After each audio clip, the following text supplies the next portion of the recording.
Okay, cool. So, why learning code and teaching code is hard? So again, I taught for General Assembly for a year and a half in Washington, D.C. So for some context, General Assembly is it's a dev boot camp where people of all different backgrounds, all different sizes, colors, ages, whatever, they come to spend 9 hours a day, 5 days a week for 12 weeks just learning code full time. And it's really, really intense. I mean, most of these people, it's the first time they've done, look at that guy, it's the first time they've done anything remotely school-like since they graduated from college. And when I say remotely school-like, I mean suddenly you're spending 9 hours a day learning new stuff, whereas in our everyday life, maybe we spend like 15 minutes a day learning something new, maybe not even that. Most of the time it's just doing the same old, same old. You're used to that, you know, you're a working professional, and then bam, suddenly you throw yourself into this mess where you are learning new stuff for 9 hours a day, and boy, is that hard. I cribbed that little part of the speech from my wife, who is an elementary school teacher.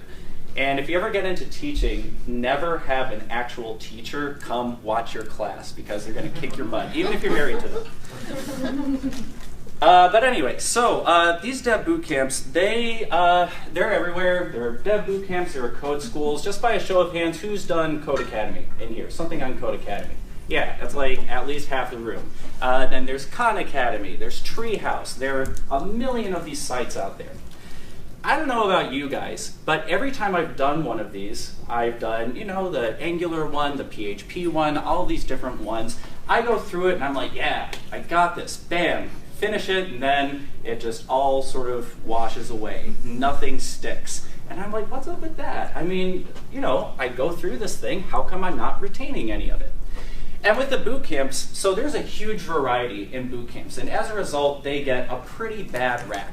I mean, there are lots of articles out there about how, you know, boot camps are bad because there's no certification, there's no accountability. That's true. I mean, of course, I'm biased because I worked at General Assembly. I think it was pretty good. Our students did very well. But one thing I noticed is that, and just one thing I thought was weird the whole time is like, okay, I'm self-taught. So what's the difference between me, someone who's self-taught code, and someone who's not self-teaching code? What enabled me to be self-taught and someone else to have to go through this class in order to do it? And that's something I thought a lot about. And so even the students who graduated from the class, there was still sort of that, you know, it's kind of like, can they really sort of get themselves to the next level? It's like, okay, they've gone through all this content, I've talked at them a bunch, they know all this HTML and JavaScript and Ruby and whatever else, but are they really gonna retain it? And that's something that's pretty tough, is like feeling, you know, as an instructor, these guys are your babies for 3 months, and then you send them out into the world, and it's like, are they really gonna be able to fend for themselves in a full-time development job? So the results of these are pretty meh. The results of like the code schools, I think, are very meh. The results of the boot camps, I think it's kind of all over the place. Some are great, some are less so. And the data is still sort of out on which one is right. But it's clear that not all of them work that well. So my question is, again, why? Why are there all these self-teaching people over here who seem to just get it? And they just sort of get into that groove and go. And then there are these people over here who aren't self-taught, who have much more time to sort of get a much more difficult time getting this stuff to stick. What's the disconnect? So I'm thinking like, okay, is it that maybe the students taking these classes just aren't that smart? No, that can't be it. One of my students was a retired Air Force colonel. I had people who had computer science degrees even. I had people who had physics degrees, all kinds of people from all walks of life taking my classes, and their background really wasn't any indicator of how well they were going to do. So it can't be the students' smarts. Again, I'm biased. I don't think it's the teachers. I mean, considering how many resources have gone into creating things like Code School, how hard we worked at General Assembly, how hard all of these other people work to try and create this good content delivery, I don't think it's the teachers. I mean, I think they know what they're doing. I think they know a lot about education. So maybe it's motivation. And notice that here it was not equal to, and now it's not exactly equal to motivation. I think it's a bit more nuanced than that. But when I say motivation, I mean, it's not that these students aren't motivated. I mean, they paid $13,000 to be in this class. So I would think that's probably a pretty big motivator to want to get a lot out of it. So I don't think that's the explanation. I think the real reason that code is hard to learn is that code is really boring. Learning code is really boring. So what I mean by that is I don't know anyone, and of course as soon as I say this, there are going to be like 10 people in the audience being like, oh, that's not me.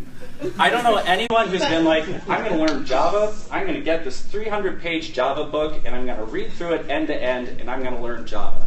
I don't know anyone who's done that, and if you've done that, keep your thoughts to yourself. You're not fitting my narrative.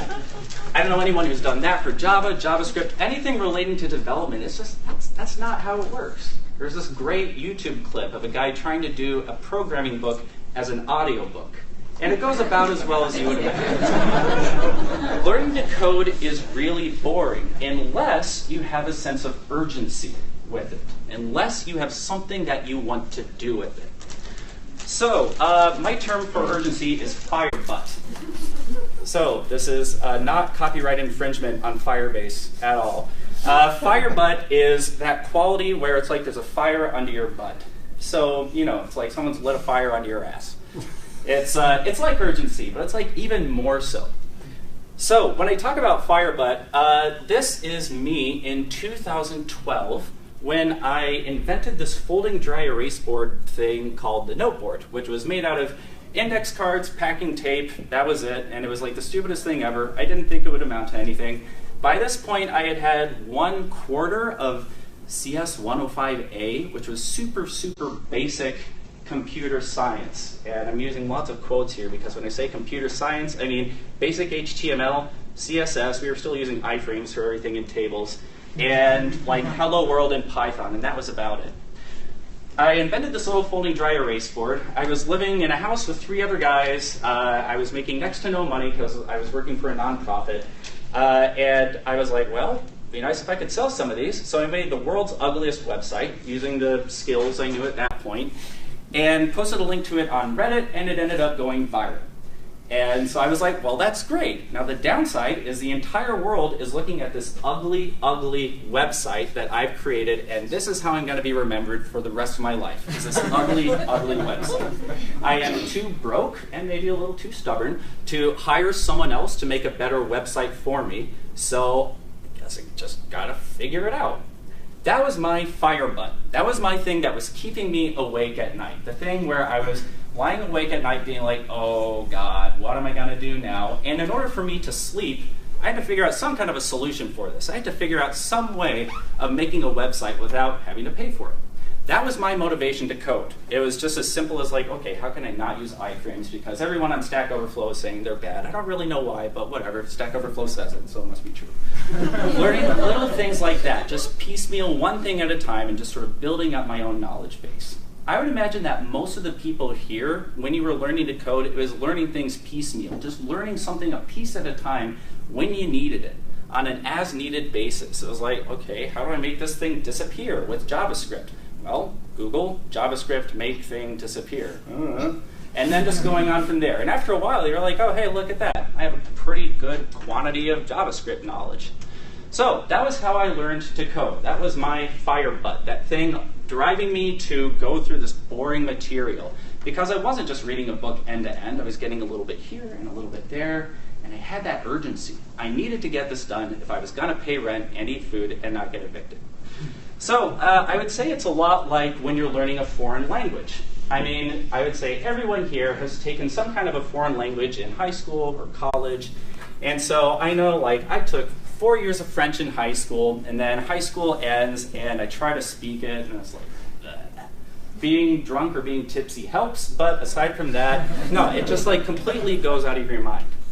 And then you see the difference between people who learned it in a class, where, you know, you're just going through the textbook a page at a time, and the people who actually go to France, actually go to Mexico or Spain and spend time there, where you have to use the language if you're going to go to the bathroom, if you're going to buy groceries, if you're going to get on the right bus, if you're going to do anything, you need to know this language. That's FireButt. That's where you've got something lighting a fire under your butt to learn this otherwise kind of boring material. No one ever learned a language just by reading through the dictionary end to end, and it's the same with code. So here's like the most important part of my presentation. This is the equation that sums up my entire life. My probability of doing something is equal to the amount of energy I think I'm going to spend continuing to stress about it, minus the amount of energy I think it'll take to actually do it. So when people talk about programmers being aggressively lazy, I think this is what they're talking about. Everything is a calculation of like, okay, I'm obsessing over this problem. Is it going to take more energy to continue obsessing about it or to actually try to fix it? So this, I think, is the equation that we need to consider when we're teaching code and when we're trying to learn code. This is where you get that sense of urgency from. One thing I want to point out that's not on here is how much do I like doing this thing? So I don't know about you guys, but for me, if I like something, the quantity at which I like it goes down over time. Things that piss me off, things I dislike, that usually stays pretty constant. For my entire life, I have disliked the feeling of wearing socks and stepping in a puddle. But when I was in 6th grade, I loved Pokemon, and now I'm sorry to say I'm not so much into Pokemon anymore. I loved PHP, and now I'm not so into PHP anymore. The things I like, those go all over the place. The things I dislike, those always stay the same. The reason I'm talking about this is because I think this is the most important source of motivation for people. When I'm lying awake at night stressing out about whether or not I'm going to pay rent, that is a dislike I'm going to have my entire life, stressing out about not being able to pay rent. That gives me a lot of FireButt. That gives me a lot of energy, a lot of motivation. Wanting to do something, liking to do something, that tends to peter out pretty quick. I saw this with my students all the time. They would be like, yeah, I'm here because I'm going to make the best app ever. I have this great idea. It's going to be amazing. And after about 3 days, that just sort of fizzled out. The things that stay are the things that really bother you. So this is my summary here. Mo problems, mo money. Not mo money, mo problems, but mo problems, mo money. Which is to say, if you want to do really well, if you want to learn something, then you've got to find more sources of FireButt. You've got to find more problems, things to motivate you to want to fix these things, more things to keep you up at night. So here it is put in code. While the quantity of fires is increasing, then your FireButt also increases, which is to say, if you want to have more motivation, then just open yourself to more problems around you. Problems has such a negative word. I'll say challenges. Open yourself to more challenges around you. Similarly, the bigger your hammer gets, the more things you see as nails. You know that expression, like, all you have is a hammer, everything looks like a nail? Well, the bigger your hammer is, the more you realize you have the capability of fixing things, solving things, the more things you're going to try to solve. The bigger you feel your toolbox is, the more things you're going to try to do with that toolbox. And the way this relates to code and teaching code is that I think we take the wrong approach in teaching it. We focus so much on trying to get people to write hello world the right way that we forget, why would anyone ever want to write hello world? What problem could that possibly solve? This is something, I don't know what the answer is to this, but I think whoever figures out how to make these classes focus on awakening people to what they can accomplish with code, that I think is going to be the person who revolutionizes this whole learning to code industry. It's not about conveying the content the right way. It's not about teaching functions or variables or data types the right way. It's about opening people up to what you can accomplish with all of this stuff. I think that's why code is hard to teach and code is hard to learn. We focus so much on the individual words and the individual content when we need to be focusing more on what you can actually do with it. So, any questions? I could talk about this all day, by the way, if you couldn't tell. But you have 2 minutes. I know.